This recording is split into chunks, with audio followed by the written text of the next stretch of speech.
서서히 회복되고 있다고 합니다. 장사하는 사람들에게 손님이 많으면 얼마나 좋을까요? 대개 손님이 많은 데는 몇 가지 이유가 있습니다. 주인의 인상이 좋아서일 수도 있고, 또 주인이 손님들에게 아주 친절하게 대해주어서, 아니면 물건이 싸고 좋아서일 수도 있고, 또 사람이 많이 다니는 목 좋은 길목이 좋아서일 수도 있겠습니다. 이게 또 입소문이 나면 더 많이 오죠.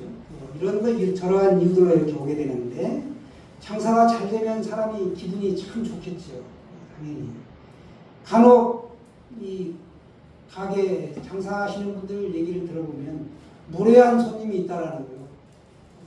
얼토당토하는 얘기를 하고 트집을 잡고, 그런 손님 때문에 스트레스를 잠깐 받지만 주인은 이런 사람들을 적절하게 잘 대처하고 그 무례한 손님을 변화시켜서 A 바른 손님으로 이렇게 할 수 있는 게 주인의 능력이다라는 겁니다.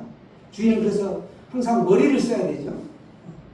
그런데 이런 가게를 운영하는 주인 가운데 보면 사람을 차별하는 사람이 있더라는 거예요. 노인이나 어린아이가 오면 꼴대하는 겁니다. 그들 때문에 낭패를 당한 경험이 있다 손치더라도 설사 그래서는 안 되는 것입니다. 그런데 또 어떤 가게는 노인이나 어린이나 불구하고 차별 없이 아주 환대를 한다는 거예요. 누구에게나 친절하고 어려운 사람이 오면 그냥 공짜로 밥도 주고 이렇게 베푼다는 겁니다. 그러면 그런 소문이 나면 날수록 사람들이 그 가게의 미담을 듣고 더 찾아갈 수밖에 없다라는 겁니다. 이 골목에도 보면 가게들이 굉장히 많은데 부침이 잦죠. 간판 새로 하고 1년 못 돼서 없어지고 그런 게 굉장히 많은데 안타깝죠. 뭔가 망하는 데는 망하는 이유가 있다. 그런 이야기가 있습니다. 실제로 전반적으로 뭐 사회적인 분위기나 국가적인 어려움, 세계 경제 뭐 이런 걸 이유로 들 수도 있겠습니다만 가깝게는 장사하는 사람에게서도 원인이 있다라는 겁니다. 이것처럼 여러분 예수님은 사람을 만나려고 세상에 오신 주인이시다. 이 장사의 가장 기본이 뭐냐? 사람이라는 거예요. 사람이 중요하다. 친절도 중요하고 뭐 모든 것이 다 중요하지만 맛도 중요하고 그러나 가장 중요한 건 사람이다. 사람이 와야 한다. 그러면 어떻게 해서 사람이 올 수 있는가? 그거죠. 우리 예수님도 많은 사람들을 초청했고 예수님 주변에는 늘 사람들이 들끓었습니다. 예수님 주변의 사람들 보면 부자들만이 아니라 지식인들, 세리, 또 길거리의 사람들, 죄인들, 여성들, 아이들 총망라해가지고 다 모여들었고 예수님은 그들 모두를 환영했습니다. 그리고 무엇보다 그들의 마음을 알아줬다. 사람의 마음을 알아준다는 것, 이것처럼 사람을 끌어모을 수 있는 기술이 없죠. 예수님은 사람의 마음을 알아주는 탁월함이 있었다라는 겁니다. 예수님을 따르는 사람들이 점차 많아지걸 볼 수 있습니다. 그러면서 제자들을 부르게 되고 오늘 본문에도 보시면 부름받은 네이가 나오죠. 네이. 세리 마태의 이름이 네인데 세무 공무원입니다. 세리라는 건. 마태를 말하고 있습니다. 초청을 받고 너무 기뻐서 자기 집에서 잔치를 배설하였습니다. 마치 우리 황인희 권사님이 큰아들 결혼식과 돌잔치를 마당에서 크게 배설하였던 것처럼 똑같단 말이죠. 그와 같이 마태도 예수님을 손님으로 이렇게 초청하였고 또 자기 친구들도 많이 초대를 하였습니다. 마태의 친구들은 대개 세무공무원인 세리들이었을 것이다 라고 우리가 추측해 볼 수 있습니다. 예수님은 그 마태 한 사람이 얘기하고 따라오는 것을 기뻐하여 초대에 기꺼이 응하시는 것입니다. 그리고 그들과 함께 먹고 마시고 하였습니다. 그러자 16절에 오늘 본문을 보시면 바리새인의 서기관들이 예수께서 죄인 및 세리들과 함께 잡수시는 것을 보고 그의 제자들에게 이르되 어찌하여 세리 및 죄인들과 함께 먹는가 합니다. 시비를 건 거죠. 바리새인들이 예수님의 제자들에게 어찌하여 너희 선생은 세리와 죄인들과 함께 먹느냐 잡수시느냐 라고 질문한 것입니다. 당시 유대인들은 세리를 창기와 같은 죄인으로 취급하였기 때문에 그렇습니다. 상종할 사람이 아니었다는 거예요. 그러므로 바리새인들은 하나님의 참 도를 말하는 선한 선생님, 예수님을 말하죠. 선한 선생님이 어찌하여 그들과 함께 잡수시느냐고 신문한 것입니다.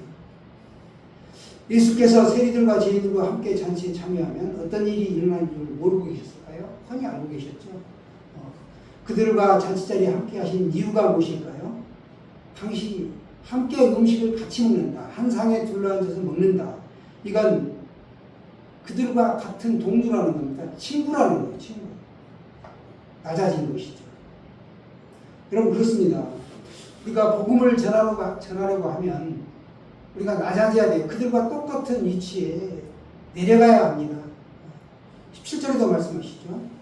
예수께서 들으시고 그들에게 이르시되 건강한 자에게는 의원이 쓸데없고 병든 자에게라야 쓸데있느니라. 나는 의인을 부르러 것이 아니요 죄인을 부르러 왔노라. 이렇게 말씀하십니다.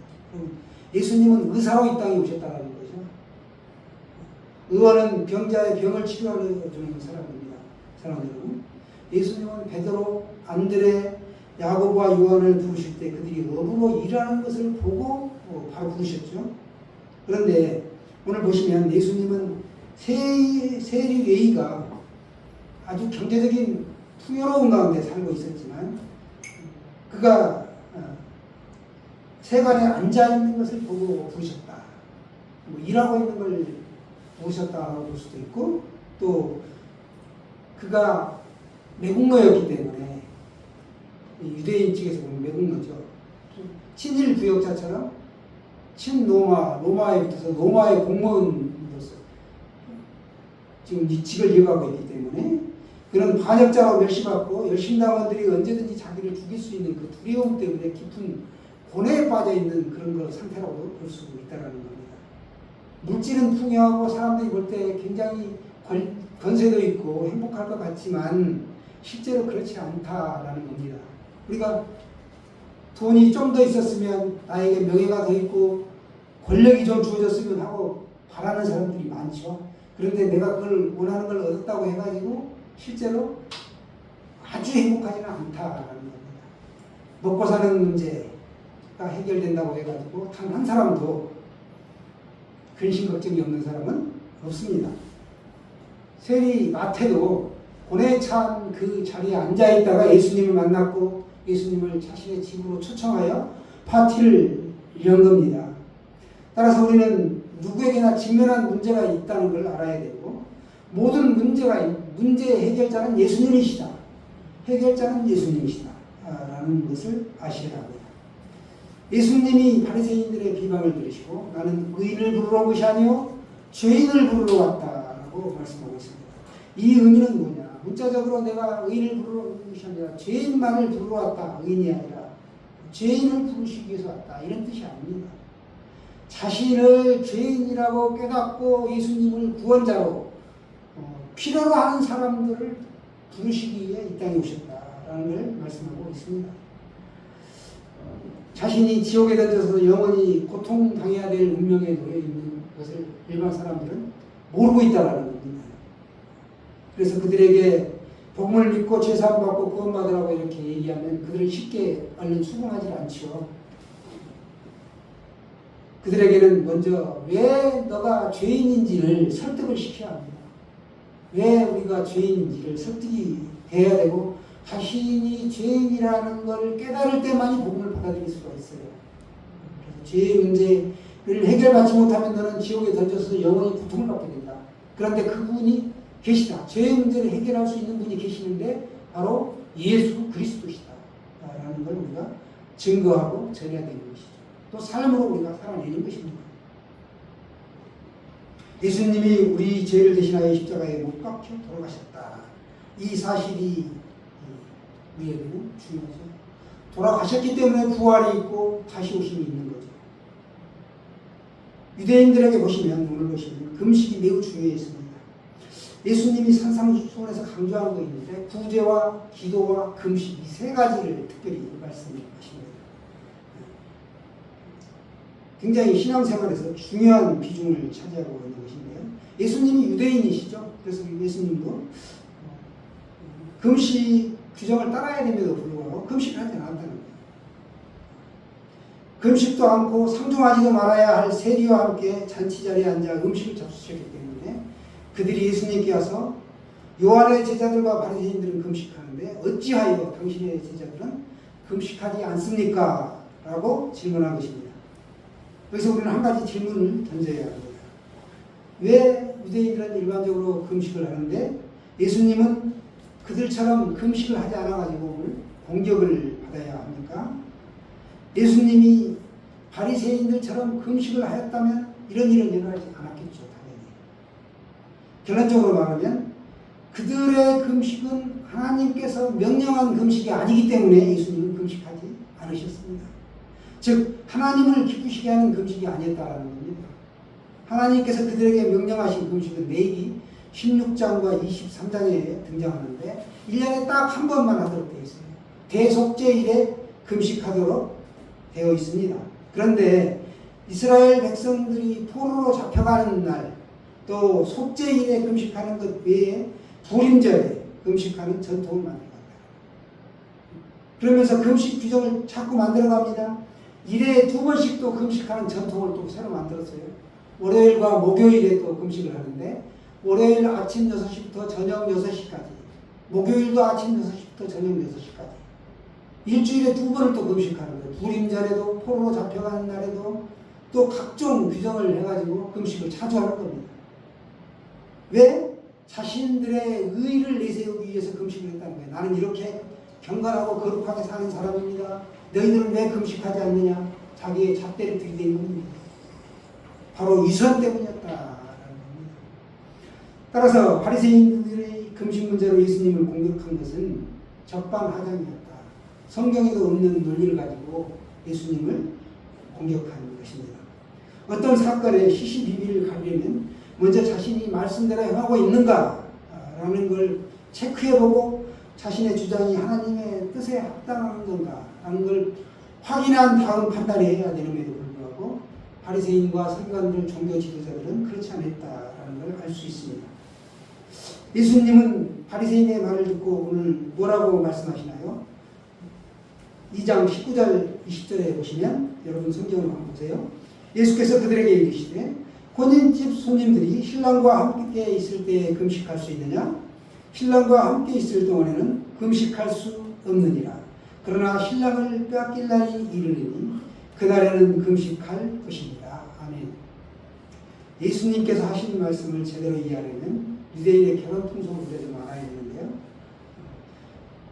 보통 잔치가 일주일 동안 배설됩니다.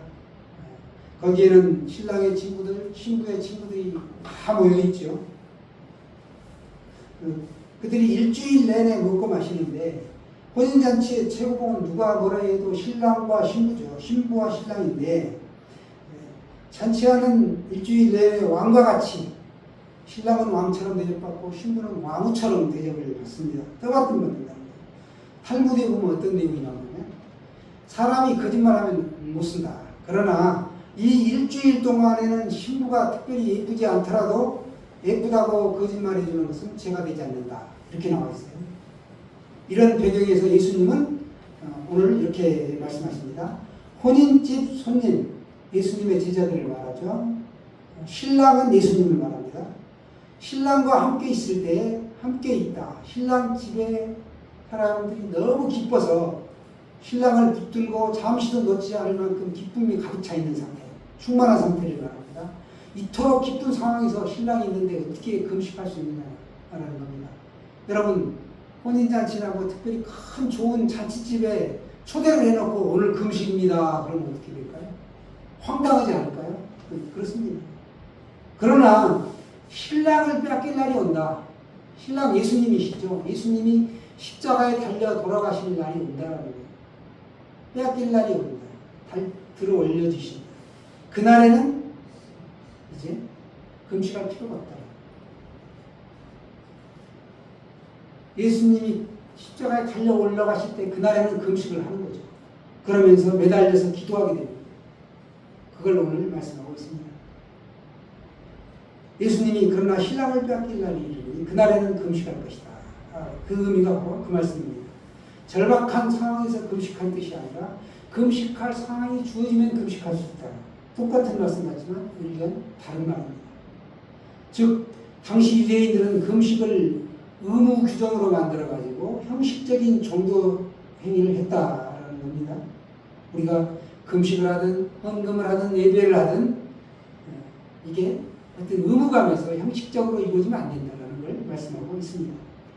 우리가 금식을 하든 헌금을 하든 예배를 하든 오늘 예배를 드리죠. 이렇게 예배를 하든 이건 강제로 하는 종교 행사가 아니라 스스로 우러나서 하나님이 기뻐 받으실 만한 그 예배를 드리는 겁니다. 우리가 자발적으로 행하기를 하나님은 원하고 계시는 것이죠. 우리가 알다시피 예수님께서도 공생애를 시작하시기 전에 40일 동안 금식을 하셨습니다. 왜 40일 동안 금식을 하셨느냐? 하나님의 뜻대로 42일에 금식하신 것이죠. 의무로 하신 것이 아니라 자발적으로 하신 것이라는 것입니다.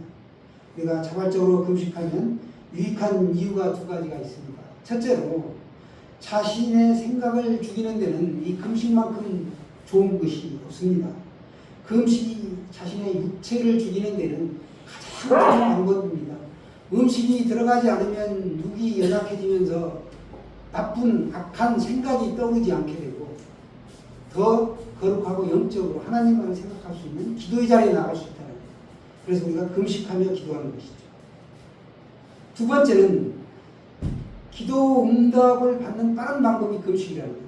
집중할 수 있기 때문에 절박한 상황에서 금식 기도보다 더 빠른 응답은 없다라는 겁니다.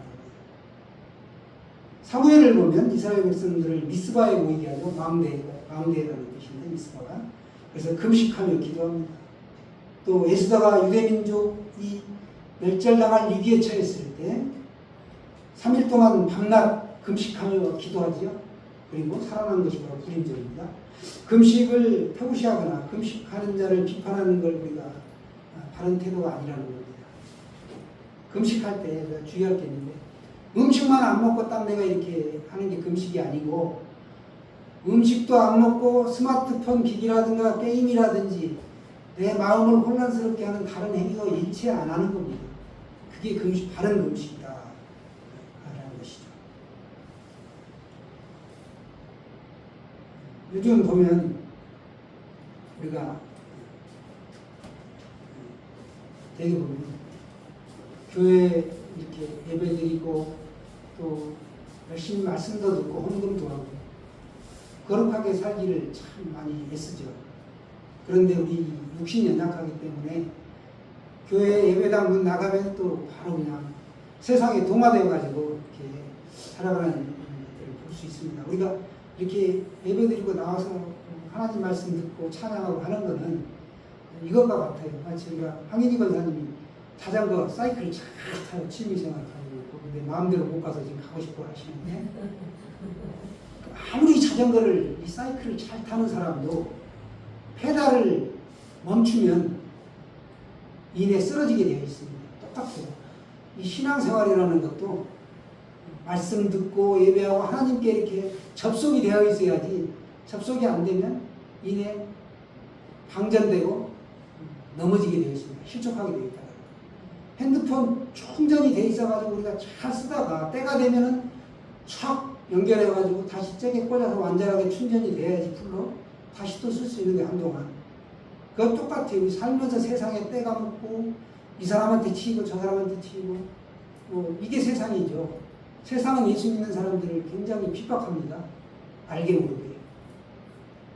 그러나 우리는 그들과 똑같이 할 수 없기 때문에 말씀으로 이겨야 하고 기도로 이겨야 되고 찬양으로 이겨야 되는 그런 하나님의 귀한 성도입니다.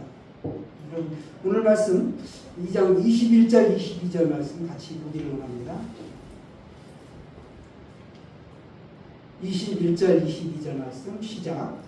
생배 조각을 낡은 옷에 붙이는 자가 없나니 만일 그렇게 하면 기운 새 것이 낡은 그것을 당기어 헤어짐이 더하게 되느니라. 새 포도주를 낡은 가죽 부대에 넣는 자가 없나니 만일 그렇게 하면 새 포도주가 부대를 터뜨려 포도주와 부대를 버리게 되리라. 오직 새 포도주는 새 부대에 넣느니라 하시니라. 아멘. 예수님은 금식에 대한 답변을 하시면서 두 가지 예를 들어서 말씀하십니다. 생배 조각을 낡은 옷에 기어 붙이는 자가 없다라는 거고, 두 번째는 새 포도주를 낡은 가죽 부대에 넣는 자가 없다. 새 포도주를 낡은 가죽 부대에 넣으면은 새 포도주가 발효가 되겠죠. 발효가 일어나면서 그 가죽 부대가 터져버립니다. 그래서 안 된다는 거예요. 새 포도주는 새 가죽 부대에 넣어야 되는 것이죠. 생배 조각을 헌옷 조각에다 이어서 기어 붙이면 이 기운 생배 조각이 신축성이 좋기 때문에 땡겨요. 땡기면 이 낡은 천이 따라가면서 늘어나면서 찢어지게 되는 거죠. 그건 오늘 뭐를 말씀하고 있나요? 새로운 영적 체계를 말씀하고 있습니다. 여러분 보시면 우리가 교인이 많든지 적든지 하나님의 진리의 등대 안에서 등대를 붙잡고 이렇게 바로 표대를 향하여 바르게 나아가야 되는데, 빛이 되고 소금이 되고 이렇게 나가야 되는 게 우리의 목표입니다. 그런데 오늘 이렇게 생배 조각과 새 포도주 비유해서 이렇게 두 가지를 말씀하셨는데, 우리 안에 그렇습니다. 이 복음이 낡고 생명력이 없는 바리새인들의 그 전통과 이런 의식에 갇힌 그런 틀에서는 더 이상 예수님의 새로운 복음을 같이 믹서시킬 수가 없다라는 거예요. 새로운 복음은 새로운 영적 체계를 필요한다. 그러니까 유대인의 전통이나 관습이나 의식은 이제 더 이상 새로운 시대가 열렸기 때문에 필요가 없다라는 거예요. 옛 율법의 삶은 너희들은 바꿔야 한다라고 예수님은 이 두 가지 비유를 통해서 말씀하고 있습니다. 그런데 그들은 이 영적 체계를 받아들이지 않았죠. 그래서 이스라엘이 오늘날 어떻게 되겠습니까? 핍박받고 힘들죠. 그리스도교라는 변화의 그 물결을 받아들이지 않았다는 거예요. 헬라 제국도 마찬가지입니다. 200년 지난 후에 변화를 받아들이지 않았던 거에서 또 여러 가지 이 성경에서 보시면 그런 걸 우리가 볼 수가 있는데, 그리고 우리 근래에 필리핀만 봐도 알 수 있습니다. 비일빈이라고 있습니다. 우리나라보다 10배 이상을 잘 사는 나라였는데, 그래서 6.25 때 우리나라에 파병을 했고 굉장히 큰 도움을 주었습니다. 그런데 지금 그 나라가 어떻게 됐습니까? 시대의 흐름을 준비하지 않고 변화를 거부했기 때문에 그 나라는 독재가 있었고 결국은 추락했죠. 굉장히 지금 오늘날도 힘들어하고 있습니다. 일본에서 자랑하던 그 코닥이라는 큰 기업이 있습니다. 100년 이상 조속했는데 오늘날 우리나라에도 보면 코닥이라는 간판이 있던가요? 필름하면 코닥이었잖아요. 시계 뭐 쪽에 사진기 이런 쪽에서는 그쪽에 있는데 지금 흔적도 없습니다. 그들은 변화를 받아들이지 않았어요. 새로운 시대의 물결을 타지 않았어요. 최병란 권사님이 가끔 얘기하는 게 있어요. 가시나무새 여러분 아시잖아요. 근데 원광대나 이런 쪽에 변화되는 쪽으로 이동을 해야 되는데 중앙동을 고집했다는 거예요. 중앙동이 오늘날 그래서 건물이 4억짜리가 2억이 내려도 안 팔린다. 이 얘기를 하시더라고요. 아까 오시다가. 변화의 시대의 변화를 내가 받아들이고 내가 변하느냐 안 변하지 않느냐 중요하다. 예수님의 새로운 복음을 받아들여야 함에도 불구하고 아직도 내가 믿는 것, 내가 생각하는 자기의 의식의 틀에 갇혀서 이렇게 지내는 사람도 있다는 거예요. 복음을 거부하고 변화를 거부하는 사람들, 그들은 멸망의 길밖에 없다라는 사실입니다. 빌 게이츠도 부자가 될 수 있는 이유가 뭐였냐 물었을 때 나는 단지 생각을 했다. 변화를 해야 되겠다. 그리고 그 생각한 변화를 행동으로 옮겼다는 거예요. 그랬더니 어느 날 내가 부자가 되겠다. 그런 겁니다. 우리가 영적으로 마귀의 자녀였습니다. 그 마귀의 자녀였다가 예수 그리스도를 나의 하나님으로 나의 구주로 모셔드리고 나서 하나님의 귀한 자녀가 되었습니다. 그런데 우리가 비록 신분은 하나님의 자녀로 바뀌었지만 내 삶은 옛날에 그 구태의연한 습성이 아직 남아있어가지고 죄를 범하게 된다는 거예요. 죄의 유혹을 받게 되고. 그래서 우리가 이걸 뚫고 나가야 되는데, 그러려면 하나님의 자녀답게 살려면 날마다 자기를 부인하고 자기 십자가를 지고 가야 됩니다. 그렇죠? 삶을 살아가야 되는데 그게 바로 거룩한 삶이죠. 그런데 현실이 그렇지 않다는 거예요. 너무 힘들기 때문에 우리가 자포자기하고 또 가다가 화내고 막 이렇게 분쟁이 일어나고 그렇습니다. 예수 믿는 사람들 참 말 잘한다. 말쟁이들이다. 지탄받는 게 그거예요. 예수 믿고 거룩한 것 같은데 세상에서 우리가 삶으로 나타내는 게 쉽지 않더라. 그렇기 때문에 우리가 오늘도 이렇게 하나님 앞에 나와 예배하는 것이죠. 우리의 종착역이 여기가 아니다. 잠시 머무는 곳이다. 라는 것이고, 장마철인데 지금 이제 장마가 소강 상태로 물러가면서 땡볕이 나죠. 비가 오면 여러분 누구나 우산을 갖다가 다 씁니다. 우산이 절대적으로 필요하죠. 비옷을 입든 우산을 써야 됩니다. 그런데 비가 오늘처럼 이렇게 딱 개고 땡볕이 나면 우산이 거의 필요 없어요.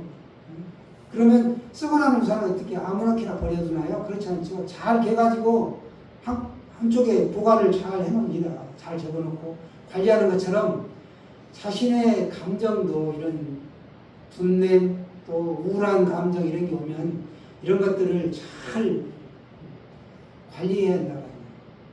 우산 관리하듯이 잘 접어서 감정을 관리하고 어떤 숨고르기가 필요하다. 그럴 때 하나님 은혜가 또 임합니다.